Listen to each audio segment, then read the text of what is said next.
Welcome to The Draw Step, where we celebrate the art from the latest Magic the Gathering sets and the artists behind them. My name is Edwin Damen, and this time we're doing something a little different. Instead of making an arbitrary list of extremely subjective choices regarding my favorite art of the set, I want to show you how Phyrexia All Will Be One has directly inspired me to make my own artwork, the one you see being drawn on screen. This way, I would like to put something new out there instead of rehashing stuff that's already been said for a large part. Lately, Wizards has done a great job with the Building Worlds series of videos, providing a glimpse into the art direction of each main set. I will be running a recorded time-lapse of the entire process of making this illustration, and meanwhile I'm going to talk about the artistic themes of the set and the specific cards that stood out to me. As always, I will try to credit the artists and pronounce their names as well as I can, and I will put links to their work in the description of the video. So let's get into it. The Phyrexian aesthetic is very clearly inspired by the art of H.R. Geiger, in which the organic takes on machine-like qualities and vice versa, until everything blends together into a gross, biomechanical, wet mess. The Phyrexian process of completion similarly involves the transformation of a person or an organism into a machine, basically replacing their organic parts with mechanic parts. New cards like Monument to Perfection, illustrated by Igor Kieluk, very much remind me of the work of his compatriot Zdzisław Beksiński and his depiction of unsettling structures. I've started sketching the shape of a person that is in the process of being transformed, similar to completion, but grown from a giant flower.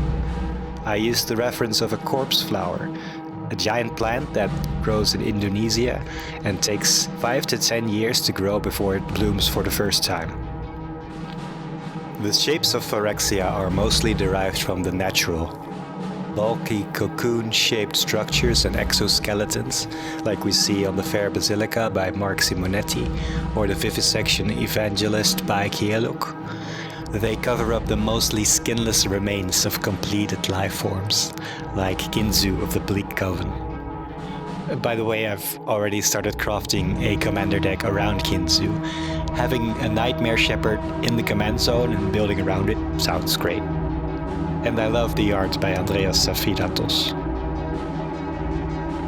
Anyway, the Phyrexian forms often grow symmetrically and are covered by many thorns, spikes, tubes, tentacles, long fingers, as seen on this depiction of Nissa by Chase Stone, or extra body parts like weapons for arms, tails, these incredibly inconvenient wings, large horns and faces without eyes, like Ixal by Campbell White.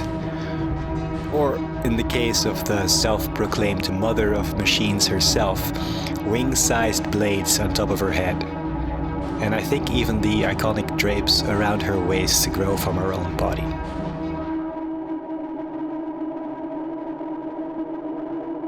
Elish Norn controls Phyrexia and exerts her dominance with a perfectionist eye for aesthetics.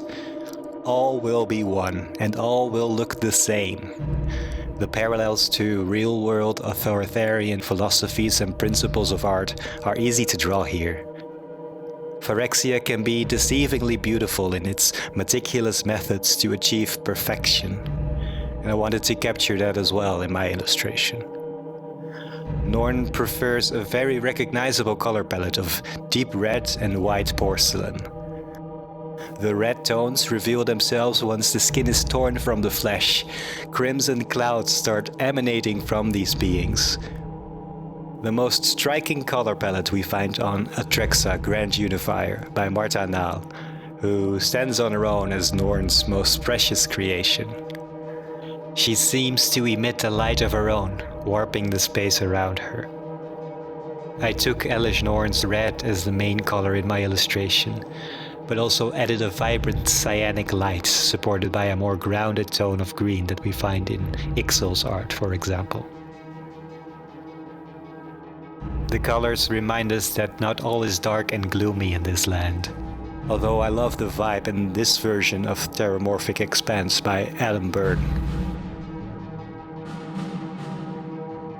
But as we see in Izori's portrait by Fariba Kamze, for instance, even after completion there is room for color and there's seeming light and warmth in its embrace, even though we rarely see a full sun within a bright sky. It makes the porcelain shine bright, and we see it everywhere on armor, weapons, masks. It brings up the question if everything will eventually be assimilated like this. Is nature still nature in this world, or has everything already melded into this hybrid biomechanical form? I mean, look at this. The completed planeswalkers in this set are truly something to behold. The one I like the most, or fear the most, is Luca, Bound to Ruin by Chase Stone. The amount of detail and the sheer commitment to the horror is something to admire, and it makes me wish I had more time to add more detail to my own illustration, but that'll have to wait for another day. I wanted to get this up before the set comes out. Lastly, I want to mention Phyrexian Arena. I've bought a copy of this card even though I already own 3 copies of other versions of it, and I don't need any more. But I just love the art by Martina Pachkova so much. I've praised her work in an earlier video, but nobody really comes close when it comes to her iconic blend of realism and artistic expression. And speaking of expression, Fresca's smile is really good here, and yes, watching Jace on the verge of getting wrecked is just priceless.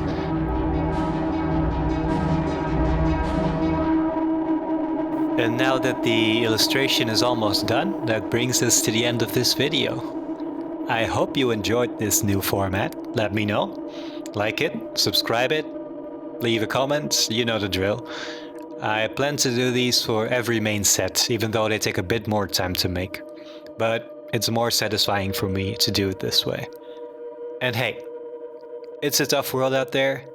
If you can, please support artists, support people, before we all transform into machines or whatever.